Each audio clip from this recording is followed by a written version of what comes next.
The rain tapped softly against the old cabin's roof, the scent of pine mixing with the smoke from the fire.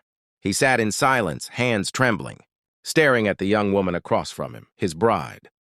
She was barely 20, her eyes filled with that naive hope he once carried before the world taught him how to break. He took a slow breath, his voice hoarse. "I wasn't always this broken," he said quietly. "Time did that to me." She didn't speak. She only watched him, sensing that behind his scars, both seen and unseen, lived a story he had buried too long. The flicker of the fire danced across his face, tracing every wrinkle carved by years of regret and loss. Outside, thunder rolled, but he didn't flinch. He'd faced worse storms, the kind that tore souls apart. The cabin was small, just enough space for two people trying to forget the noise of the world. But the silence between them was louder than anything outside.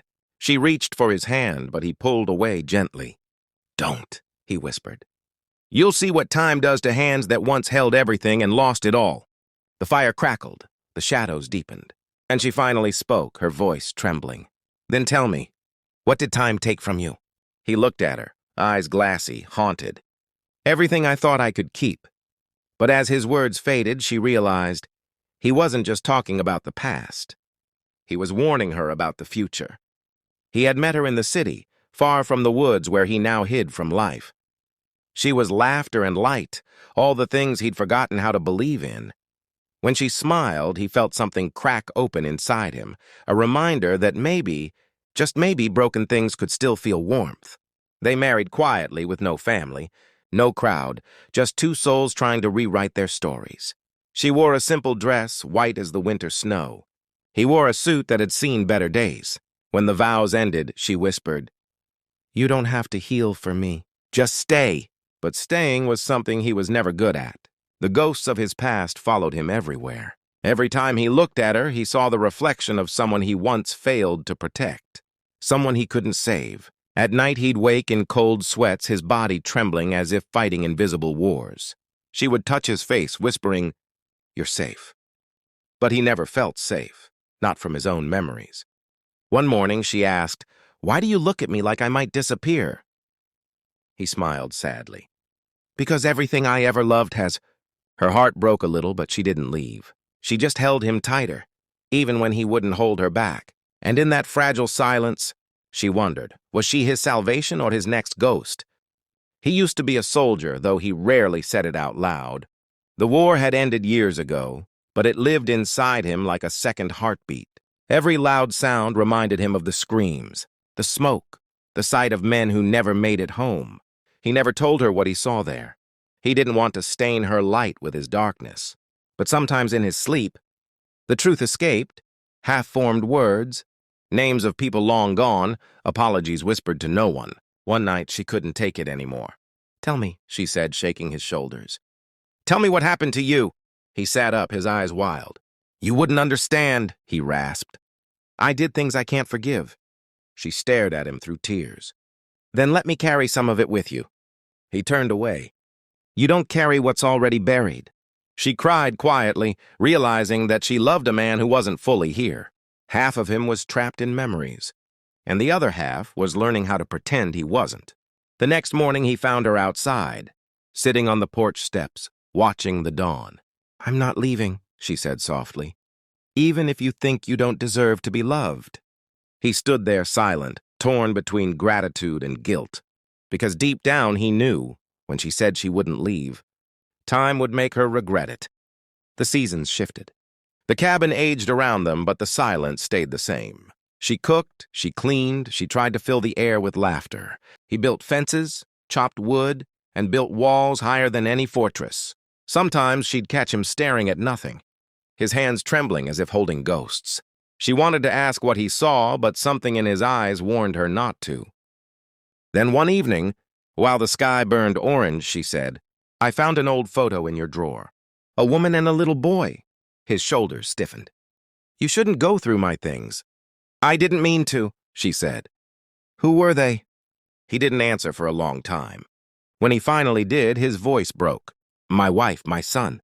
She froze. You were married?" "I was," he said, "until the fire." Her eyes widened. "A fire?" He nodded, his jaw tight. "I wasn't home." "I should have been." She wanted to say something, anything, but no words could bridge that kind of loss. All she could do was reach for his hand, but again he pulled away. And as he turned from her, she saw something terrifying in his eyes. He wasn't afraid of losing her. He was expecting to. Days turned into weeks. He spoke less, and she stopped asking questions. She could feel his love in the way he looked at her, but also his distance in the way he never said it out loud. One night, lightning cracked the sky. The storm reminded him of that night, the fire, the screams. He couldn't breathe. He rushed outside, rain soaking his clothes, his chest burning. She followed, barefoot and crying. "Please, come inside!" He dropped to his knees, mud splattering, whispering, "I couldn't save them. I couldn't." She knelt beside him, holding his face. "You can't save the dead, but you can save yourself." He shook his head violently. "You don't understand. Every time I start to love again, time takes it away." She pressed her forehead to his. "Then let's fight time together." He looked at her like she was the only light, left in his world, and for a fleeting second he believed her. But the next morning when he woke, she was gone. Her things were still there, her dress, her book, her ring, but she wasn't. He searched the woods, shouting her name until his throat went raw. No answer, only the whisper of rain on leaves. He went to the village miles away, asking anyone if they'd seen her. They hadn't. Days passed.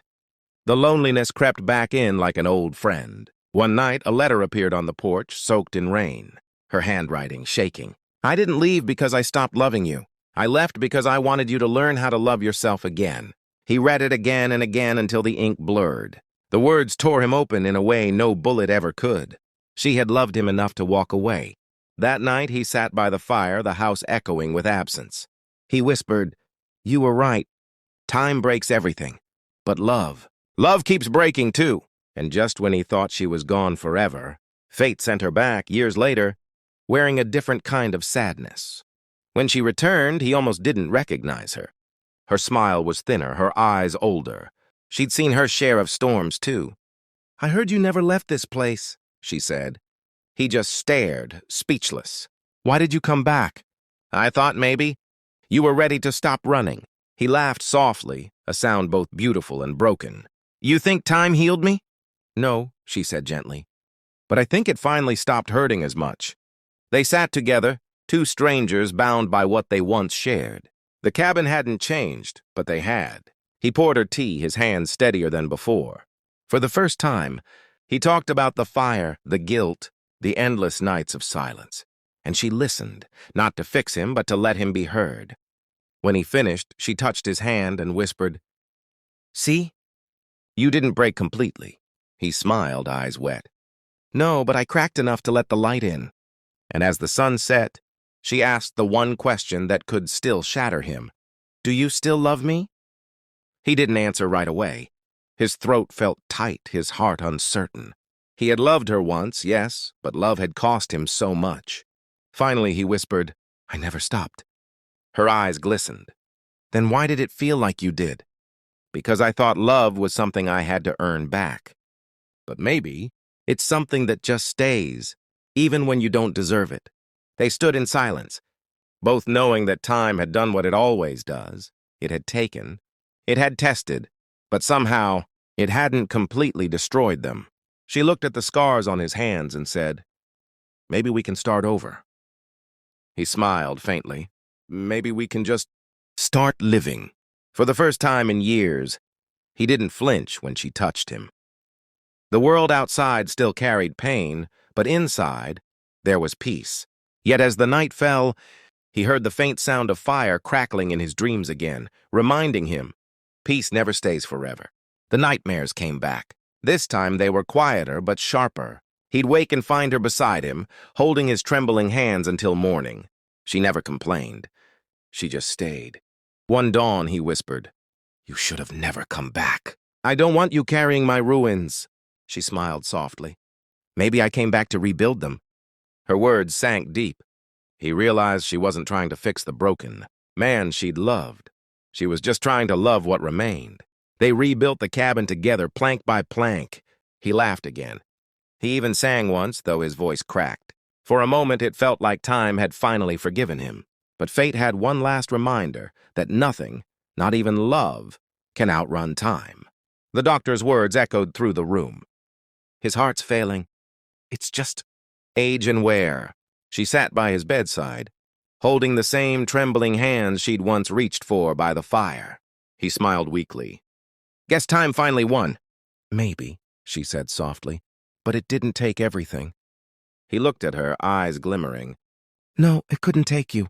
Outside, the world was quiet again. No wars, no fire, just the sound of wind through the trees. He took one last breath, whispered, I wasn't always this broken, but you made the breaking beautiful. And then silence. She kissed his forehead, tears falling. Time did that to you, she whispered, but love brought you back. Because in the end, time may break bodies, but love is the only thing that survives the ruins.